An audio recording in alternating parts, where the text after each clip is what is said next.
Halo, apa kabar semua? Jumpa lagi bersama Asiri, alur singkat cerita film. Seperti biasa, kami akan menemani kalian dari kegabutan atau aktivitas apa saja yang tidak berguna sama sekali.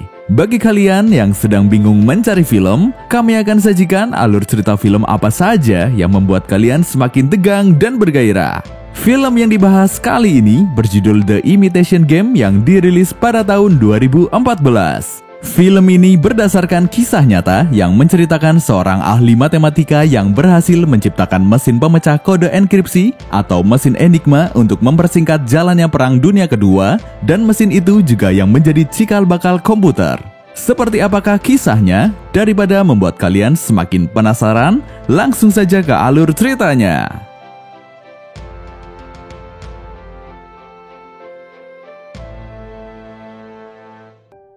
Pada tahun 1939, Perang Dunia Kedua mulai pecah. Semua orang panik setelah ada berita Jerman telah menguasai seluruh daratan Eropa dan hendak menuju ke Inggris. Karena hal itu, ribuan anak diungsikan ke tempat yang aman. Pihak Inggris melakukan persiapan untuk menangkal serangan Jerman ke negara itu, namun mereka kewalahan karena Jerman sudah menggunakan alat komunikasi yang sangat sulit diretas karena memiliki kode yang sangat rumit. Oleh karena itu, Inggris dan sekutu selalu ketinggalan informasi serta tidak mengetahui titik koordinat musuh secara tepat. Kemudian ada seorang ahli matematika dari Cambridge bernama Alan Turing mengajukan diri untuk bergabung dalam misi rahasia untuk memecahkan kode alat komunikasi Jerman. Pada awalnya, komandan misi itu yang bernama Denniston tidak begitu respect dengan Alan karena dia menganggap kode-kode itu seperti teka-teki silang. Namun hal itu langsung berubah ketika Alan mengatakan kata Enigma. They're really very good at games, puzzles. For the love of God, this is a joke. Enigma. You called for me? Denniston langsung kaget mendengar Alan mengatakan hal tersebut, hingga akhirnya Alan diterima dalam misi rahasia sebagai pemecah kode enskripsi alat komunikasi Jerman dengan Hugh Alexander sebagai komandan tim. Sebagai anak baru, Alan tidak terlalu disukai oleh para anggota timnya karena dia suka menyendiri dan angkuh. Dia juga menganggap jika dialah yang paling pintar di antara teman-temannya. Pada suatu hari, dia memiliki ide untuk memecahkan kode-kode enkripsi dengan membuat sebuah mesin, karena dengan cara manual hal itu sangatlah sulit. Ada 159 miliar triliun kemungkinan untuk memecahkan kode tersebut dan memerlukan waktu sangat lama untuk memecahkannya. Terlebih lagi, kode itu akan berubah pada jam 12 malam, sehingga seringkali satu kode belum terpecahkan, kode itu sudah berganti karena telah melewati jam 12 malam. Namun, ide Alan untuk membuat mesin tidak disetujui oleh Alexander sebagai komandan tim karena sikapnya yang sombong dan angkuh. Karena hal itu, Alan mencoba protes kepada Denniston. Denniston mengatakan jika Alan harus paham garis komando dan dia harus menurut pada komandan timnya. Alan kemudian menyampaikan juga idenya yang ingin membuat mesin pembaca kode dan membutuhkan anggaran sebesar 100.000 pound sterling, jumlah yang sangat besar pada kala itu. Tentu Denniston menolak ide Alan karena alasan yang dia gunakan terlalu teknis. Tak patah semangat, Alan mencoba menyampaikan idenya kepada atasan Denniston yang bernama Winston Churchill. Tak lama kemudian, Denniston mendapat surat dari Winston Churchill yang berisi persetujuan terhadap ide Alan untuk membangun mesin pembaca kode komunikasi. Dalam surat itu juga menjelaskan perubahan struktur dalam tim, di mana Alan sekarang menjadi komandan tim menggantikan Alexander. Seketika itu juga, Alan langsung memecat 2 personil dalam tim itu dengan alasan dia tak begitu menguasai apa yang dia kerjakan. Tindakan Alan tentu membuat teman-temannya semakin tidak respect padanya dan menganggap Alan sebagai orang yang kejam. Salah satu petinggi dalam misi itu bernama Menzies menganggap dulunya Alan adalah seorang superior yang kerap nakal pada teman-temannya.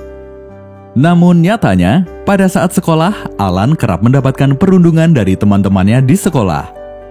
Dan hanya satu siswa yang bernama Christopher yang kerap membantunya.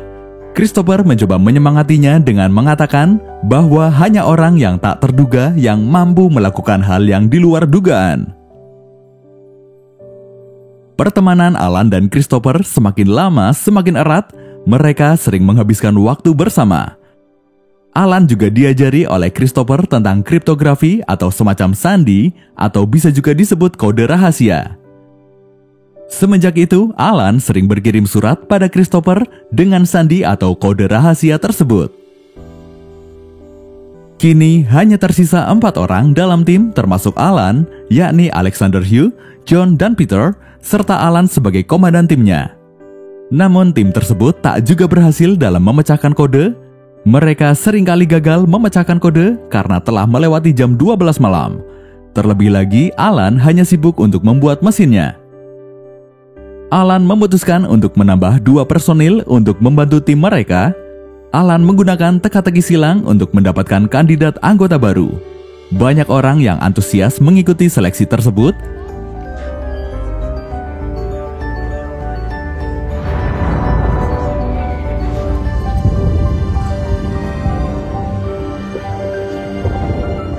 Para kandidat tersebut selanjutnya akan kembali diuji untuk menyelesaikan soal dalam waktu 6 menit. Dan pada seleksi itu ada seorang perempuan bernama John Clark yang mampu menyelesaikan soal tersebut dalam waktu kurang dari 6 menit dan akhirnya Clark diterima menjadi anggota tim mereka. Namun Joan Clark tidak mendapatkan izin dari orang tuanya karena orang tua Joan Clark tidak mengizinkannya untuk tinggal di luar kota dan bekerja bersama para lelaki. Alan yang tahu Joan sangat jenius, dia tak mau kehilangan wanita itu. Dia rela menemui orang tua Joan dan membujuknya agar Joan mendapatkan izin untuk bekerja bersamanya. Selanjutnya, Alan masih saja sibuk dengan mesin buatannya, membiarkan para teman-temannya memecahkan kode rahasia secara manual yang tak kunjung berhasil. Hal itu memancing kemarahan Alexander dan hendak menghancurkan mesin Alan, namun untungnya dapat dicegah. Menanggapi hal itu, Alan hanya bisa mengatakan jika mesinnya akan berhasil. My machine will work. Pada suatu malam, Alan pergi ke kontrakan Joan. Dia membawa pesan yang dideskripsikan langsung dari pimpinan tertinggi Jerman untuk dipecahkan. Pada kesempatan itu, Alan meminta Joan untuk membantu mencarikan petunjuk untuk dimasukkan ke mesinnya yang dia beri nama Christopher.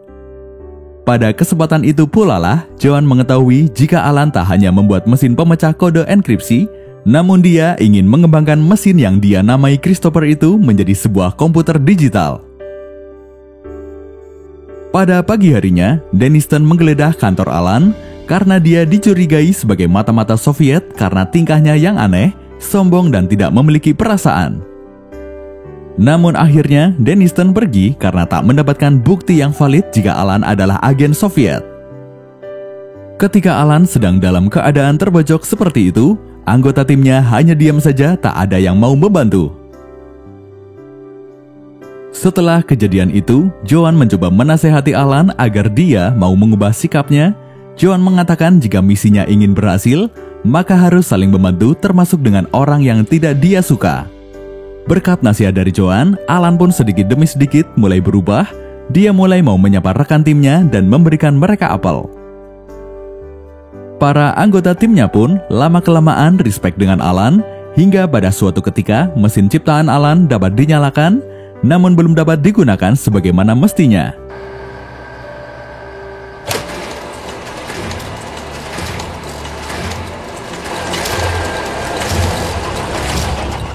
Denniston yang tahu jika mesin itu telah menyala namun belum bisa menghasilkan apa-apa, membuatnya marah karena baginya hanya membuang waktu dan uang saja di tengah perang yang terus berkecamuk. Denniston pun mematikan mesin itu dan memecat Alan, tapi para teman-teman Alan tidak terima Alan dipecat. Mereka mengatakan jika Alan dipecat, mereka juga harus dipecat. Kemudian mereka juga meminta agar diberi tambahan waktu agar Alan dapat menyempurnakan mesin itu dan menghasilkan sesuai yang diinginkan. Denniston pun menyetujui dan memberi tambahan waktu selama 1 bulan. Alan sangat berterima kasih pada timnya karena sudah membantu dan membelanya. Selanjutnya, Alan mendapat kabar jika Joan diminta pulang oleh orang tuanya untuk menikah karena usianya yang telah 25 tahun. Alan pun kembali khawatir kehilangan rekan kerjanya yang jenius itu. Maka oleh karena itu, Alan memberanikan diri untuk melamar Joan dengan harapan dia tidak meninggalkannya. Joan Elizabeth Clark, will you marry me? Namun demikian, pada suatu malam, Alan khawatir jika nantinya Joan tidak bahagia bersamanya. Hal itu dia ungkapkan pada John. Di sini diketahui jika Alan adalah seorang homoseksual. John mengatakan jika Alan harus merahasiakan hal itu karena itu adalah ilegal. Lalu perilaku Alan tersebut ternyata dimulai semenjak di sekolah kedekatannya bersama Christopher, membuat Alan jatuh cinta pada Christopher. Tapi sayangnya Christopher harus meninggalkan Alan untuk selamanya akibat penyakit TBC yang dia rahasiakan dari Alan. Semenjak itu, Christopher lah yang menjadi cinta sejati Alan. Waktu yang diberikan Denniston untuk menyempurnakan mesin hampir habis, namun mesin itu tak kunjung bekerja sesuai yang diharapkan, hingga pada suatu ketika saat Alan dan kawan-kawan nongkrong di sebuah kafe, mereka bertemu dengan rekan kerja Joan yang bernama Helen. Helen bekerja untuk menerima pesan radio dari Jerman. Dalam kesempatan itu, Helen juga mengatakan jika setiap orang Jerman memiliki kode yang berbeda serta selalu memakai kata-kata yang sama di awal pesan yang mereka tuliskan. Berdasarkan informasi dari Helen, Alan langsung bergegas ke markasnya dengan diikuti oleh kawan-kawannya. In this case, love just lost Germany the whole... Sorry.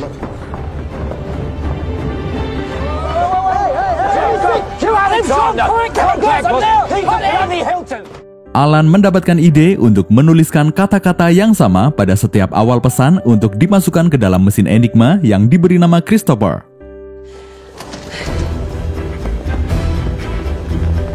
What was the last 6 a.m. message? L L. W. A Q.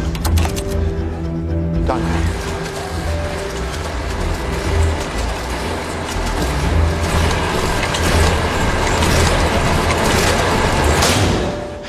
Oh my God. What happened? Did it work? Alan?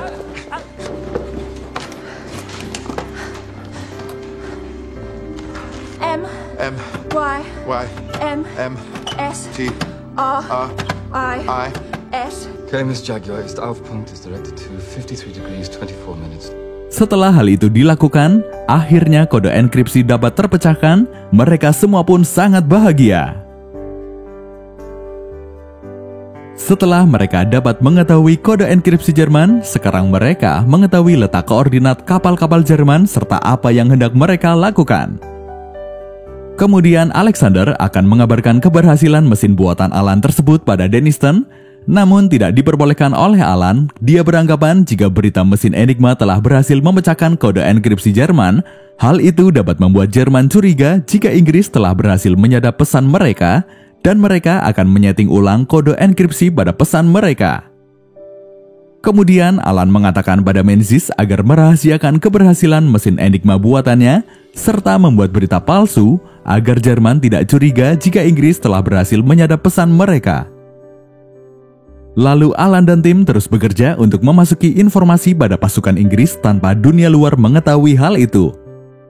Selanjutnya pada suatu ketika, Alan mendapati bahwa rekan satu timnya yang bernama John adalah mata-mata Soviet. John kemudian mengancam Alan jika dia berani melaporkan siapa dia sesungguhnya. Dia juga akan melaporkan jika Alan adalah seorang homoseksual. Alan selanjutnya melaporkan hal tersebut pada Menzies, namun ternyata Menzies sudah mengetahui hal itu sejak John direkrut, dan Menzies membiarkan hal itu sebagai strategi perang.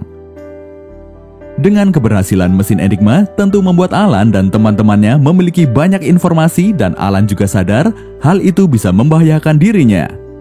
Setelah itu, Alan menemui Joan untuk memintanya agar dia menjauh darinya.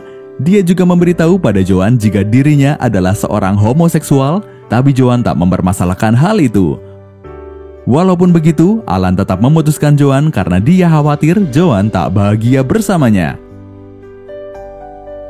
Selanjutnya, perang terus berkecamuk, jutaan nyawa terus melayang, peperangan yang sungguh dahsyat terus berlangsung, tapi Alan melihat itu hanyalah sebuah teka-teki hingga 2 tahun kemudian, Inggris mendeklarasikan kemenangannya melawan Jerman berkat bantuan dari mesin yang bernama Christopher. Setelah peperangan selesai, Misi Alan dan kawan-kawan juga turut selesai. Kini mereka tinggal melakukan satu tugas lagi, yakni membakar semua dokumen hasil kerja mereka, karena misi tersebut adalah misi sangat rahasia. Setelah itu, Alan kembali berkarir di Cambridge sampai dia menjadi profesor matematika di sana. Selanjutnya, pada tahun 1951, polisi mendapat laporan jika rumah Alan Turing dirampok. Ketika polisi mendatangi rumah Alan untuk olah TKP, Alan malah seakan tidak mempedulikan kasus yang menimpanya. Hal itu membuat detektif curiga. Dia lalu membuka catatan militer Alan, namun hal itu tidak dia temukan. Detektif bingung mengapa seorang profesor matematika bisa catatan militernya disembunyikan. Detektif sampai menduga jika Alan Turing adalah seorang mata-mata Soviet atau dia adalah mantan intelijen yang sengaja disingkirkan. Beberapa lama kemudian, perampok rumah Alan berhasil ditangkap. Berdasarkan keterangan pelaku, polisi mengetahui jika Alan adalah seorang homoseksual. Berdasarkan hal itu, maka polisi menangkap Alan. Tak puas mendapat informasi jika Alan seorang homoseksual, maka detektif melakukan pemeriksaan secara intensif pada Alan. Alan pun menceritakan aktivitasnya selama perang, hingga dia bisa membuat mesin yang dapat berpikir dan mesin yang dapat mempercepat selesainya perang, hingga membuat sang detektif takjub. Seusai Alan menceritakan semuanya, dia meminta kepada detektif untuk menilainya seperti apa, namun detektif tak bisa memberinya penilaian. Kemudian, akibat kejahatannya, Alan pun dihukum. Dia diberi pilihan hukuman penjara atau kebiri kimia, dan Alan memilih hukuman kebiri kimia karena agar dia bisa menyempurnakan mesin Christopher buatannya. Mengetahui Alan yang sedang tersandung masalah hukum, Joan yang telah memiliki suami mengunjunginya untuk membantu Alan melewati masalahnya, namun Alan menolaknya karena bagi Alan dia telah cukup ditemani oleh Christopher. Selanjutnya, pada tanggal 7 Juni 1954 atau saat Alan berusia 41 tahun, dia memilih bunuh diri. Dan mesin buatan Alan menginspirasi para generasi penerusnya untuk mengembangkan mesin tersebut yang dikenal dengan nama mesin Turing atau yang biasa kita kenal saat ini sebagai komputer. Pada tahun 2013, Ratu Elizabeth II memberi pengampunan anumerta pada Alan Turing atas jasa-jasanya. Para sejarawan perang berpendapat, mesin yang diciptakan Alan Turing setidaknya dapat mempersingkat perang selama 2 tahun dan menyelamatkan 14 juta nyawa. Seperti itulah kisah seorang ahli matematika yang berhasil menciptakan mesin pemecah kode enkripsi atau mesin Enigma untuk mempersingkat jalannya Perang Dunia Kedua, dan mesin itu juga yang menjadi cikal bakal komputer. Masalah belum tentu musibah, karena dengan masalah, kemampuan otak akan semakin terasah. Terima kasih dan sampai jumpa di alur cerita selanjutnya.